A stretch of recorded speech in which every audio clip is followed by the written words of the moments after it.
know. You never know. Hey, folks, Dave Olney here. You never know. Glad to see you, although I don't see you. I hope you're glad to see me, and this is actually me. Okay, so coming up this Thursday, several shows at Folk Alliance International in Kansas City, Missouri. And some of the shows are open to the public, and others you gotta, get a ticket for the whole Folk Alliance thing. Whatever. If you get a chance to come out and see us, we'll be glad to see you. And then Friday at the Depot in Shenandoah, Iowa, a very unique place. It's going to be fun. Saturday, Cafe Paradiso in Fairfield, Iowa, home of the Transcendentalist Center of the Universe. So, it's. I was taking the first time we played there, I took a totally cynical attitude toward this, and ended up having a great time. So if you're in the neighborhood of Fairfield, Iowa, which you won't be, it's not near anything, as near as I could tell. But if by chance, it's Des Moines, but it's on another level than Des Moines. So, whatever. If you happen to be in Fairfield, come on by. Sunday, open. Hold on. This is a telephone. Who is this? Hello? Yeah. Hey, Barry. How you doing? I'm good. I'm doing my my Monday show, and this gives me a chance to blather about the thing we're going to do later on this afternoon. So what time am I supposed to be there? 5 o'clock will be fine. And Mary's got the address, and as far as I know, I'm just going to be reading off a script. Is that how that works? Yeah. Okay. Okay. Well, I'll be there and I'll be ready. I got to go ahead and finish this show. Okay. See you later. Yep. Bye-bye. Okay. That was Barry Walsh. I'm doing this thing. Tom Russell is doing this kind of play, and I'm going to play the judge, and I have this small speaking spot in the middle of one of his songs. So there you go. You've been witness to the secrets of showbiz. How thrilling it must be for you. Maybe you should take a moment to catch your breath. Okay, now let's get back to business. All right, Sunday, open Sunday, this weekend, and I'm just coming from the Transcendental Center in Fairfield, Iowa, and Sunday, open border series in Columbia, Missouri. And we played there before and got a really nice video out of it, and really nice people in a cool town. Okay, next. Letters, we get letters. We get lots and lots of letters. Here we go. This is subject poetry. Dar Mr. Ole, which I guess is something the way you say, Dear Mr. Olney, in whatever place this fellow is from. Jurors Weekly, You Never Know, page on the internet is very interesting. I do like your selection of poetry. And I was wondering, do you like the European writers as well? For example, Johann Wolfgang Goethe. He wrote a beautiful piece named The Elf King, and Franz Schubert composed the music, a bit dark and gloomy, but in a romantic style, which was the style of the time. Looking forward to your answer. Wish you a good time and lots of sunny days. Greetings from Holland. Okay, my wife is German, so she knows everything about Johann Wolfgang Goethe. The Elf King. That's where the dad is carrying the son. They're riding through the forest, and the Elf King is catching up with them, and eventually the little son dies. So you're right. That's gloomy.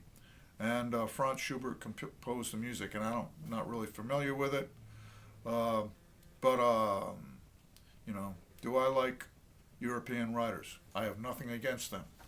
And, you know, yeah, I like them fine. When I was in Germany, the first time, you know, I was visiting my soon-to-be wife's family. She was still married to her first husband, so it was a little, okay. I would go every afternoon down to this little bar called the Coyote Bar and have a beer. And they'd listen to American music, and then I was going to leave. And I thought, well, they'd probably like a CD from an American artist. And I took a CD down, and I said, excuse me. And the bartender, who's German, says, was? I said, I've got a gift for you. I've had a good time, you know, in the afternoons coming down here, so I have a gift. And he goes, gift? I said, yeah, gift. And as it turns out, das Gift in German means poison. So he's sitting there listening to this maniac at the bar go, poison, poison. And so that was a thrill for him and a thrill for me. Okay, so that's my German story. Okay, let's do a song here. This is brand new. I played it this weekend, so it's not like brand new on the way over here or something, but it's new. It's called Oh Little Darling.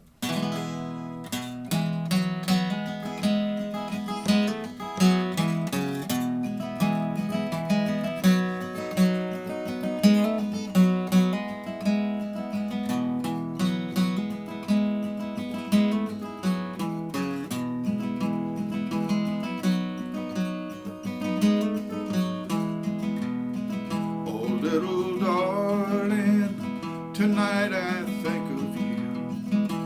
Far away, far away. Oh, little darling, your touch could see me through my darkest day, my darkest day. Oh, can you hear me? I sing this song for you, oh, hear me.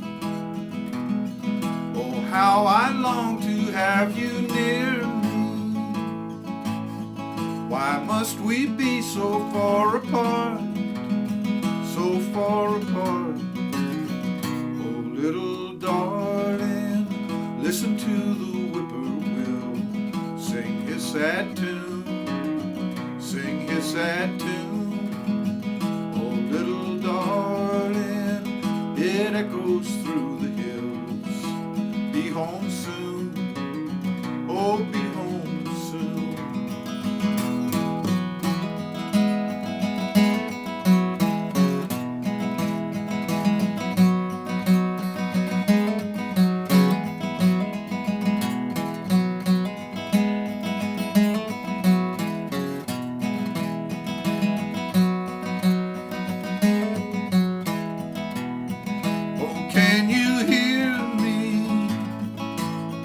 I sing this song for you, oh, hear me.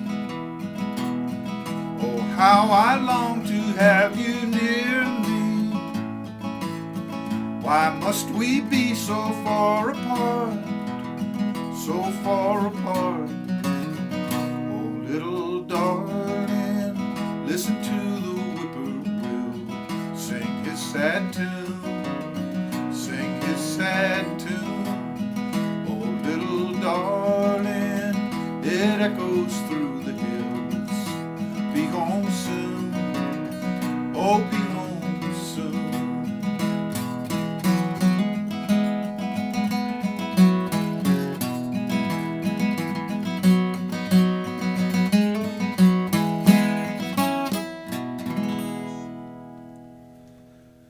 Okay, that's called Oh Little Darling. And it's one I wrote with, of course, I wrote with John Hadley. And those kind of songs, I always say that for the most part, if I write something, I want people to know that that's a Dave Olney song. Dave Olney wrote that or was a part of writing that, and it has Dave Olney fingerprints all over it. But this kind of song, I wanted it to sound like a Carter family song, and excuse me. To the right. Left one on, turn the left one to the right.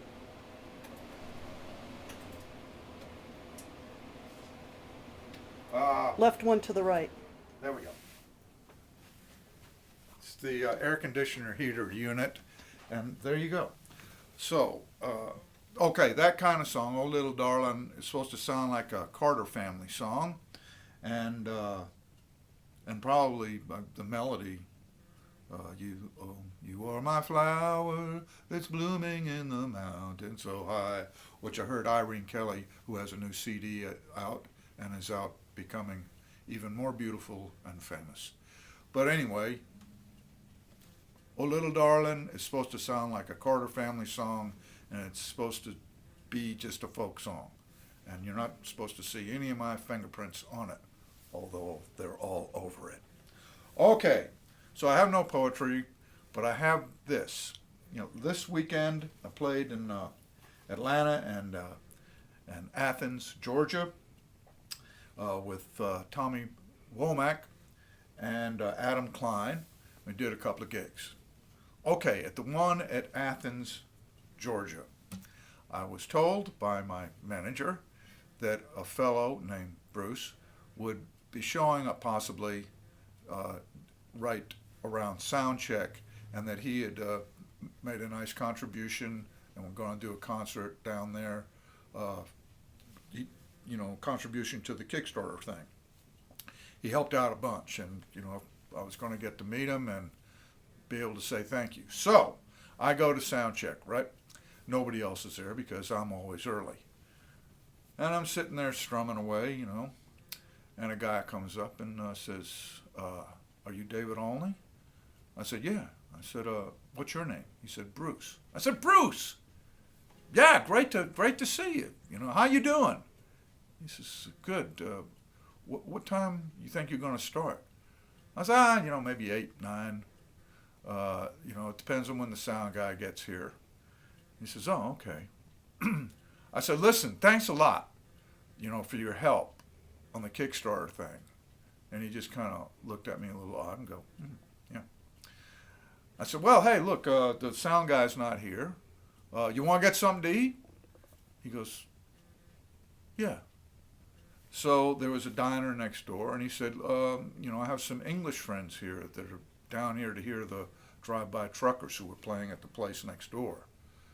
We can go eat with them." I said, "Great."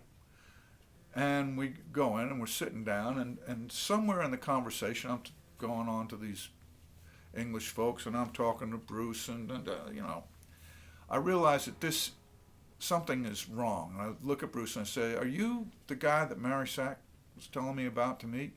He goes, "Who's Mary Sack?"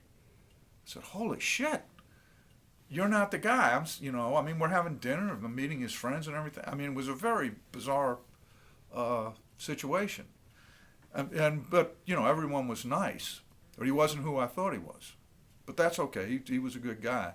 So I go back to the club, and there's Bruce number one, as they would say in Scotland, the Bruce. And he's there and says, "Hey, Dave." I said, "Hey." He says, "I'm Bruce, I said, "Oh, yeah." And he says, "You want to go eat dinner?" I said, "No, I just had dinner with someone who I thought was you." And had to explain the whole situation. But, okay, here's my deal. What are the chances of that happening? 2 people named Bruce. That's just phenomenally weird to me. But it came out pleasantly, and there you go. I hope it seems weird to you, because otherwise it could mean my mind is slipping, which might be doing that anyway. But anyway, that's what's going on my side of the planet. Hope you're doing good on yours. Take care, and I'll see you later. You never know. You never know.